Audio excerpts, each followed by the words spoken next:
जय बाळा मित्रांनो, आज आहे 4 सप्टेंबर. तर आज आपण गोल्ड, युरो आणि बँक निफ्टी आणि निफ्टीमध्ये थोडंसं चार्टची सायकॉलॉजी वाचण्याचा प्रयत्न करायचा आणि बऱ्याच गोष्टी थोड्याशा समजून घेण्याचा प्रयत्न करूयात. जर बघितलं तर हा गोल्डचा चार्ट आपल्या पुढं, तर गोल्ड त्याच्या लाईफ टाईम हायला आहे आणि गोल्ड लाईफ टाईम हायला असताना अगदी परवा दिवशी आपण इथे एक चर्चा केली होती, आपण डिस्कस केलं होतं, त्याप्रमाणे मार्केटने रिॲक्ट झाले का बघू शकता तुम्ही तर, की मार्केटनं जे पहिला लाईफ टाईम त्याचा हाय जो होता पहिला त्याचा तो होता 35च्या आसपासचा. तो मार्केटने पहिला रिस्पेक्ट द्यायचा प्रयत्न केला, त्याला तोडण्याचा प्रयत्न केला. मार्केटने जे कोण रँडमली बाहेर घुसले असेल त्यांना पहिला मार्केटने बाहेर काढलं. त्यानंतर मार्केटने खऱ्या अर्थाने रॅली सुरू केली. त्यानंतर आपण वरच्या लेवल ड्रॉ केल्या होत्या. ती लेवल होती, आपली पहिली लेवल होती 3535ची लेवल होती, ती 3540चा झोन पकडून चाला. आणि दुसरी लेवल होती आपली 3575 पासून ते 3580पर्यंत. तुम्ही बघू शकता की मार्केटने ज्यावेळी डॉट ह्या लेवलला आलं त्यावेळी मार्केट ह्याला रिस्पेक्ट देतं आणि इथं जवळजवळ 100 पिपची रॅली मार्केटनं खालतीपर्यंत केली होती. त्यानंतर मार्केट बराच वेळ ह्या लेवलजवळ मार्केट कन्सोलिडेशन होत होतं. हे का होत होतं, तर मार्केटला पुन्हा एकदा कदाचित वरची रॅली कंटिन्यू करायची होती. त्यामुळे मार्केटमध्ये नवीन इथं कोणतरी सेलर ॲक्टिवेट करायचे, कारण की मार्केट स्टॉपलॉसशिवाय काम नाही करणार. वरती कोणाचे स्टॉपलॉस पाहिजेत ना खाण्यासाठी, ते स्टॉपलॉस खाण्यासाठी मार्केटनं नवीन त्या सेलरनं ॲक्टिव्ह केलं, नवीन त्या सेलरनं बोलवलं. आणि ज्यावेळी सेलर तर एक चांगल्या प्रमाणात आले, सेलर आल्यानंतर त्यांचे स्टॉपलॉस ह्या पोकळीमध्ये होते, ते मार्केटनं इथं काय केलं दिसते आपल्याला, ते स्टॉपलॉस हिट केले दिसतात आणि अगदी ह्या लेवलपर्यंत मार्केटनं परत स्पॅक दिला दिसतोय आणि डॉट ती लेवल इथं मार्केटला आपल्याला वर्क झालेली दिसते काल. ठीक आहे, ओके. आता काय आहे, मार्केटने ही रॅली खालची काय झाली, तर मार्केटने खूप हेल्दी आणि चांगलं करेक्शन आता घेतलेलं आहे. हे जे खालून तिरकून बाय करून गेलेले आहेत ना, जे बाय करून गेलेत, बाईंचं त्यांनी होल्ड केलं आहे, त्यांनी इथं प्रॉफिट बुकिंग केलं आहे. त्याचबरोबर प्लस जाता आता मार्केट वर जाते, म्हणजे रँडमली तिरकून बाहेर घुसला असेल, रँडमली रिटेलर बाहेर घुसला असेल, रिटेलर महत्त्वाचा शब्द आहे, रिटेलर घुसला असेल, त्याला मार्केट खाण्यासाठी मार्केटने तर खालची रॅली केलेली आहे, त्याचा स्टॉप लॉस खाण्यासाठी. म्हणजे profit booking plus stop loss खाणं, ह्या दोन्ही गोष्टी आपल्या इथं झालेल्या दिसतात. आता एक मला इथं सांगू इच्छिते की गोल्डमध्ये जर तुम्ही ट्रेडिंग करत असाल तर तुमची कुठली तर खूप चांगली फुलप्रूफ स्ट्रॅटेजी असेल, खूप चांगलं तुमचा माइंडसेटवर कंट्रोल असेल, एक दोनच तुम्ही ट्रेड घेत असाल तर आणि तरच गोल्डमध्ये ट्रेड करा. आणि त्या गोल्डमध्ये प्रचंड आता व्हॉलॅटिलिटी आहे. कुठलाही कॅन्डल बघा तुम्ही, खूप व्हॉलॅटाईल होत्या, त्याचा अंदाज येत नाही आहे. त्यामुळे विनाकारण लॉस करून घेण्यात आणि परत पश्चाताप करण्यात काही अर्थ नाही आहे. एखाद्याला जर थोडा वेळ जाऊन दे, थोडासा चार्ट चांगला क्रिएट होऊन दे, प्रायजेक्शन चांगली क्रिएट होऊन दे, त्यानंतर एकदा डिमांड आणि सप्लाय झोन तयार झाल्यानंतर व्यवस्थित आपण त्यामध्ये काम करू शकतो. आता खाली काय होऊ शकते, इथं बघा, इथं आहे ना, इथं चांगले बाहेर होते बरं का, हे चांगले बाहेर होते. आणि निरीक्षण करा, ज्यावेळी अशा कॅन्डल मोठे होतात ना, त्या मोठ्या कॅन्डल त्या बाहेरनं खाण्यासाठी असतात, त्यांचे स्टॉपलॉस खाण्यासाठी असतात. त्या मार्केट वरून जरी शिस्तीत खाली आला असेल प्रायजेक्शन करत, ह्याच्याच खाली मार्केटनं जाताना मात्र एक मोठा स्पॅक दिला दिसतोय आणि त्यांचे स्टॉपलॉस खाल्ल्या लगेच मार्केटनं काय केले, प्रॉफिट बुकिंग केलेलं आहे.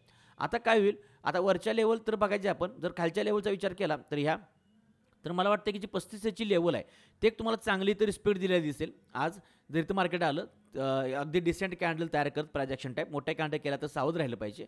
आणि मार्केटने ह्याला ब्रेक केलं तर आता शेवटचा ट्रेड असेल 3480चा, ह्या दोन लेवलपासून मार्केट तुम्हाला बाय साईडला गेलेलं दिसू शकतं. ह्या दोन लेवलला बाय साईडला जायला मी इंटरेस्टेड असेल. बाकी सेल साईडची पोझिशन म्हटला तर सेल साईडची पोझिशन आता आधीमध्ये कुठे घेणं थोडंसं कठीण आहे, कारण की चार्ट हवा तितका व्यवस्थित तयार नाही आहे. आता नवीन लाईफ टाईम हाय कुठल्या होऊ शकतात, जसं आपण इथं अंदाज काढला होता तसं जर आता ह्याच्या पुढे अंदाज काढायचा झाला तर सिंपल दिसते. शोधायचं आहे की चांगला मार्केटने बेस कुठं तयार केला आहे, ज्या ठिकाणी मार्केटने चांगला बेस केला आहे आणि तिथून मार्केट पुन्हा वरती जात असेल तर तिथून आपण ते पुन्हा एक्सटेन्शन वापरायचं. आता इथं बघा, मार्केटने चांगला इथं बेस तयार केला दिसते, यांचे स्टॉपलॉस मार्केटनंतर खाल्लेत, पण मला वाटतं की मार्केट इथून वरती जाईल, नवीन लाईफ टाईम हाय तयार करेल. असा जर तुमचा अंदाज असेल तर काही नाही, फिबोनाची एक्सटेन्शन घ्यायचं. ते इथं जो तुम्हाला बेस चांगला वाटते, कुणाला हा वाटेल, कुणाला हा खालचा वाटेल, तुम्हाला जो वाटते तो घ्या. एकाच टाईम फ्रेमवरती फक्त ठेवायचं, टाईम फ्रेम बदलू नका. ज्या टाईम फ्रेमवर तुम्ही ट्रेडिंग करताय त्या टाईम फ्रेमला इथं ठेवायचं आणि तो जो बॉटम आहे त्याला क्लिक करा. त्यानंतर मार्केटनं जो काय हाय लावला आहे त्या हायला क्लिक करायचं आणि त्यानंतर मार्केटचा जिथं तुम्ही बॉटम पकडला होता त्याच बॉटम लावून परत ते एक्सटेन्शन क्लोज करायचं. वरच्या लेवल तुम्हाला आलेल्या दिसतील इथं. आता बघा, ह्या 1.61% आणि 2.61%च्या ह्या जे लेवल आहेत, 3611ची एक लेवल आहे आणि दुसरी लेवल आहे ते आपल्याला दिसते इथं, ती म्हणजे 3664.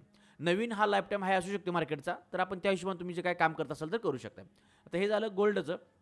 थोडंसं युरोमध्ये जर आपण बघितलं, काल जे आपण ट्रेड प्लॅन केले होते आपल्याला, माझ्या इन्स्टा स्टोरी जाऊन बघा, ॲज इट इज वर्क झालेले दिसतील. मुळात मुद्दा असा आहे की त्यामध्ये बऱ्याच जणांना असं वाटते की काही जणांना असं वाटते की थोडासा एस एल सर मोठा वाटतोय. एक गोष्ट पक्की लक्षात घ्या, आता मार्केटमध्ये सगळ्यात मोठा रोग कोणता माहिती आहे का? तो रोग आहे ओव्हर ट्रेडिंगचा, रिव्हर्स ट्रेडिंगचा. प्रचंड ट्रेड, दिवसातनं 10-10, 20-20 ट्रेड म्हणजे कॉमन वाटतात. मग जर तुम्ही 10 ट्रेड आणि 20 ट्रेड दिवसाला घेताय आणि त्यामध्ये जर तुम्ही 5-5 आणि 10-10 पॉईंटचा एस एल लावताय आणि जर 20 ट्रेडचा जर एस एलचा हिशोब केला किंवा 30-40 पॉईंटचा एस एल घेतला तर ते एस एल पॉईंट होतात किती टोटल मिळून.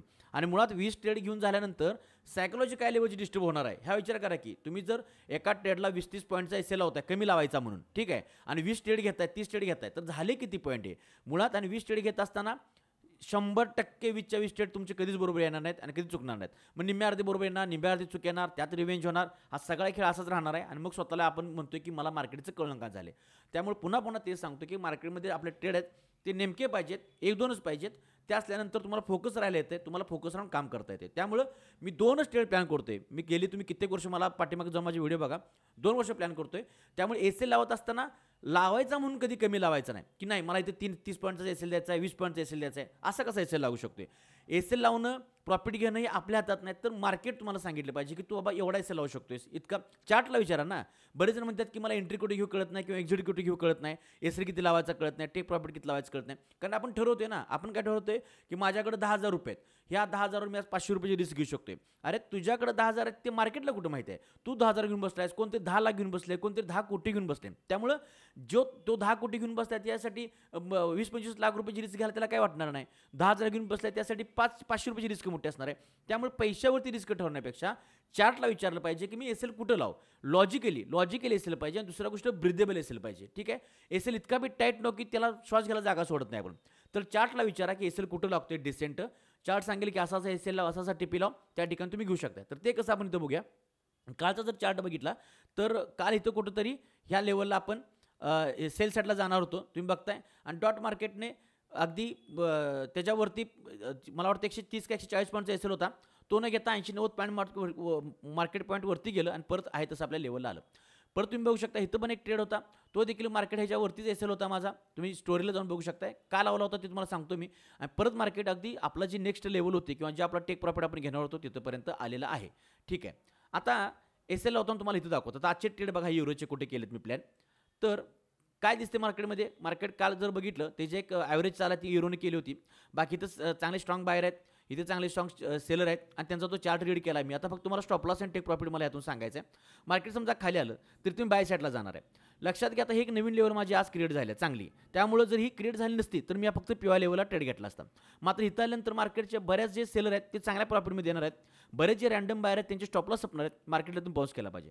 पण ही पिवळी लेवल आणि निळी लेवल दोन्ही खूप चांगले असल्यामुळे ह्या झोनच्या मध्ये देखील मार्केट परत बाउन्स करू शकते. आणि जर मला एस एल लावायचा असता तर या झोनच्या मध्ये मला कुठं लावायला व्यवस्थित जागा सापडून झाली आहे. ठीक आहे, तुम्ही बघू शकता ह्या झोनमध्ये मार्केट कन्सोलिडेशन आहे. त्यामुळे मी खालचा हा तुम्ही बघताय नसेल इथंपर्यंत घेतला. का घेतला. मागचा स्विंग दिसतोय ना तुम्हाला, ह्या स्विंगच्या खाली पण तुम्हाला एस एल घ्यायला मला योग्य वाटलं.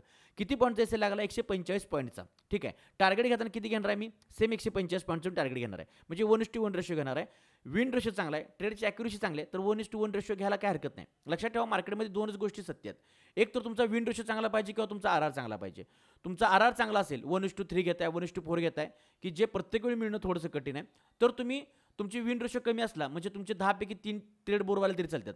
पण तुमचा विन रेट चांगला आहे, जसं मला वाटतं की माझा विन रेशो चांगला आहे, तर तुम्ही 1:1 घेतलं तरी चालते. कारण तुमचे 10 पैकी 7-8 ट्रेड बरोबर येतात. तर काय चांगलं आहे स्वतःला काय जमते ते पहिला शोधा, त्यानंतर मग हे करू शकतो आपण. तर हा मला लॉजिकल एस एल वाटते. समजा मी युगीच लावायचा म्हणून जर टॅट एस एल लावला इथं कुठंतरी आणि एस एल मार्केटने माझा घेतला आणि परत असं करून मार्केटवरती गेलं तर मग त्यामध्ये अर्थ काय राहिला. मग मी ना माझ्या सेटअपवर कन्फर्म राहणार ना मी स्थिर राहणार.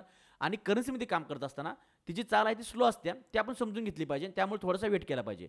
10-20 ट्रेड घेण्यापेक्षा एकच खात्याचा ट्रेड घेऊन आपण तिथे थांबायला काहीच हरकत नाही आहे. ठीक आहे, हा झाला पहिला ट्रेड. आणि जर दुसरा ट्रेड झाला आणि 140 पॉईंट म्हणजे अगदी 14 पिप्स झाले ते. 14 पिप्स झाले जर पिप्समध्ये कॅल्क्युलेशन करायचं झालं. म्हणजे जर तुम्ही स्टँडर्ड एक लॉटनं बाय केलं तर लॉस होणार आहे $140 आणि प्रॉफिट होणार आहे $140. ठीक आहे, आणि प्रत्येक वेळेस होणार नाही ना. 1:2 जादा पण रेशो मिळणार आहे. आणि समजा इथं आलं मार्केट तर ह्या ठिकाणी तर सगळा सिनेरो जबरदस्त होणार आहे. तर इथं किती लागतो एस एल आणि टी पी इथं बघायला गेलं तर 150 पॉईंटचा इथं तुमचा एस एल लागतोय आणि टी पी जो 200 पॉईंटचा लागतोय जवळजवळ. म्हणजे झाला ना 1:1.2 ते 3चा इथं रेशो मला सहज मिळतोय. ठीक आहे, आणि मार्केटवरती गेलं. आता वरती बघा तुम्हाला एस एल का लावतोय ते कळलं. तर मी कसा लावण्याचा प्रयत्न करतोय. मार्केटवरती गेलं समजून चला हाय लेवलपासून तर इथं आलं प्रत्येक सेल सेटला मी जाणार ह्या लेवलपाशी. त्याच्या पाठीमागं चार्टचं रिडिंग आहे. आता एस एल लावताना मी समजा लावायचा म्हणून जर मी असा लावला असता 30 आणि 40 पॉईंटचा तर तो एस एल 100% जाणार. मग मला वाटण्यापेक्षा चार्टला काय वाटतं विचारलं पाहिजे मी. तर चार्टला वाटताना पाठीमागे गेलो मी विचारलं चार्टला की बा कुठंपर्यंत एस एल जाऊ शकतोय. तर मला हा एक स्विंग दिसतोय. तर तुम्हाला बेस दिसतोय का. हा स्विंग दिसतोय का इथं बेस टाईप. ठीक आहे, एक मिनिट. हां इथं बघा हे स्विंग दिसतो ना इथं हा बेस तयार झाला आहे, हा पण स्विंग तयार झाला आहे. ह्या swing to swing S L लावण्याचा प्रयत्न करतोय मी. ठीक आहे, swing to swing S L लावल्यामुळे इथं बघा तेवढा झाला का, इथं आता 100 पॉईंटच्या आसपास झाला, मागे 140 पॉईंटचा झाला आहे. म्हणजे चार्टला विचारून एस एल कधी फिक्स नसला पाहिजे, टीपी पण कधी फिक्स नसला पाहिजे. चार्टला विचारून की बाबा किती लावू शकतो मी किंवा किती मला लावायला योग्य आहे. इथं बघा, इथं जर मी ट्रेड घेतला, इथं वर आल्यानंतर दुसरा ट्रेड, 2 ट्रेड आपले असतात. इथे किती लागतो एस एल, आता एस एल लावायचा म्हणून जर आता हा पॉईंट दिसतोय मागचा मला, हा इथं जर लावलं एवढ्या स्विंगच्या वरती या, तर अगदी 30 पॉईंटचा एस एल लागणार आहे, जो की मार्केट 100% एका वीकमध्ये घेऊ शकते. त्यामुळं ब्रिदेबल पाहिजे, त्या एस एलला जागा द्या, कारण की मार्केट मुवमेंटमध्ये चालते ना, मार्केट थोडं मुवमेंटम करणार, मुवमेंट केल्यानंतर त्या मुवमेंटमध्ये आपलं एस एल जातं कामा नये. ठीक आहे, त्यामुळे काय करतोय मी, हा जो स्विंग दिसतोय मागचा तुम्हाला, ह्या स्विंगच्या आसपास, स्विंगच्या वर इथं आपण असा एस एल आपण थोडासा क्रिएट करू शकतो. त्याचबरोबर कुठली सायकोलॉजिकल लेवल आहे का आजूबाजूला बघायची. ठीक आहे, 130 पॉईंटच्या आसपास एस एल माझा आहे, तो ब्रिदेबल आणि सेफ वाटतोय मला, काय हरकत नाही. टार्गेट मात्र तितकं तर मला मिळते का बघायचं नाही. टार्गेट 50 पॉईंटचं घ्यायचं आणि एस 130 पॉईंटचा, ते गणित बसत नाही. टार्गेट मला किमान तेवढंच मिळलं पाहिजे. टार्गेट मला इथं आधीमध्ये कुठला स्विंग तयार झाला तर बघता येईल, नाही तर किमान सध्या तरी असं वाटतं टार्गेट 150 पॉईंटच्या आसपास मिळेल. अशा प्रकारे एस एल किंवा टीपी लावत असताना स्वतःला काय वाटतंय किंवा लावायचा म्हणून कमी लावायचा असं न करता चार्टला काय वाटतं विचारलं पाहिजे, त्यानुसार एस एल क्रिएट केला पाहिजे. बाकी मग ते मनानं जर लावत गेला ना, तर तुम्ही बघा मग त्याचा रिझल्ट काय होते. रिझल्ट त्याचा नक्कीच मला वाटत नाही की चांगला होईल. ठीक आहे, तर आता निफ्टीचं बघूया आपण 1 मिनिट. निफ्टीचा प्रचंड मी व्हिडिओ केला होता, पण तो मला ते पोस्ट नाही करता आला, त्यामुळे थोडासा प्रॉब्लेम झाला होता, त्यामध्ये टेक्निकल प्रॉब्लेम झाला होता, नाही तर खूप चांगला व्हिडिओ झाला होता तो. मार्केटने खूप मोठा गॅपअप दिला. साहजिकच आहे, गॅपअप मोठा दिल्यानंतर समजून घ्या ना काय झालं चार्टमध्ये. एवढा मोठा गॅपअप दिला, मार्केटमध्ये कोण शिल्लक असणार आहे का, नाही आहे. मार्केटमध्ये स्टॉपलॉस खायला मार्केटला कोणाचेच नाही आहेत, वरती मार्केट करायचं काय जाऊन. त्यामुळे एवढा मोठा गॅपअप झाला. जे काय सेलर जातात कोण बसले असतील चुकून, त्यांचं तर म्हणजे काय म्हणतात, घरं त्यांची जळली, काय राहिलं नाही. मग आता काय होणार आहे, मार्केटमध्ये काय झालं, प्रॉफिट बुकिंग झालं 100%. हे जे बायर आहेत, बाय करून गेलेत, त्यांना प्रचंड मोठं प्रॉफिट दिसलं असणार आहे. त्यामुळे पहिली कॅन्डल आहे रेडच होणार होती. माझ्या ग्रुपमध्ये आमचे जे स्टुडंट आहेत त्यांना मी ग्रुपमध्ये व्हॉट्सअपच्या टाकलं होतं की पहिली कॅन्डल ते रेडच होणार, काय होणार डिस्कस त्यांच्यावर केलं होतं मार्केट ओपन व्हायच्या आधी. आणि तेच झालं दिसते तुम्हाला की मार्केट पहिली कॅन्डल ती शार्प रेड झाली. का झाली, मार्केटमध्ये प्रॉफिट बुकिंग झालं. त्यानंतर मार्केटमध्ये जर खाली यायचं असेल तर शार्पली मार्केट खाली नेता स्टॉप लॉस क्रिएट करणार. तुम्ही बघू शकता, ह्याच्या आधीचे व्हिडिओ जाऊन बघा, हे डॉट लेवल टू लेवल मार्केटने काम केलेलं आहे. ह्याच्या आधीच ह्या लेवल आहेत माझ्या, की मार्केटने पहिला बाहेर थोडे मुद्दाम बसवले, त्यानंतर परत त्यांचे आता स्टॉप लॉस आणि खायला लागले. ठीक आहे, मार्केटमध्ये आता अशा ठिकाणी मार्केट आहे की त्याला नवीन स्टॉप लॉस क्रिएट केले पाहिजेत, नवीन बायर नवीन सेल आणले पाहिजेत आणि मग मार्केटने वर्क केलं पाहिजे. तेच इथे दिसतंय. मार्केट आता ह्या झोनमध्ये राहण्याची शक्यता, ह्या झोनमध्ये राहू शकते. बाकी मार्केटने समजा चुकून जर खालची रॅली दिली तोपर्यंत, तर ह्या लेवलवरती पहिला सी घ्यायला काही अडचण नाही आहे. आणि सेकंड लेवल असेल ती ही. ठीक आहे, इथंपर्यंत आलं तर, किंवा मार्केट मला वाटतं ह्या झोनमध्ये क्रिएट दिवसभर आता राहू शकते. ठीक आहे, नवीन स्टॉप लॉस क्रिएट करणार, त्यांच्या परत हिट करणार, असं कर. आणि मार्केटने जर वरची रॅली दिली इथूनच अशी, तर ही जी लेवल दिसते 25,040ची, 25,000ची एक सायकोलॉजिकल लेवल आहे. इथून मार्केटला एक सेल साईडला जायला हरकत नाही. आणि दुसरा ट्रेड असेल तो 25,127चा. ठीक आहे, बघा कशा प्रकारे काम करते. पण level to level market work झालेलं दिसेल, त्यामुळे लेवल ॲक्युरेट ड्रॉ करायला शिका. बँक निफ्टी सुद्धा बघा, तुम्हाला लेवल टू लेवल आधी डॉट टू डॉट मार्केट येतं वर्क झालेलं दिसेल. ठीक आहे, तर अशा प्रकारे गोल्डमध्ये तुम्हाला सांगितलं कशा प्रकारे काम करायचं. बँक निफ्टीचा आणि एस एल कसा लावायचा, या गोष्टी आपण डिस्कस केल्या. तर थँक्यू, धन्यवाद, जय बाळामा.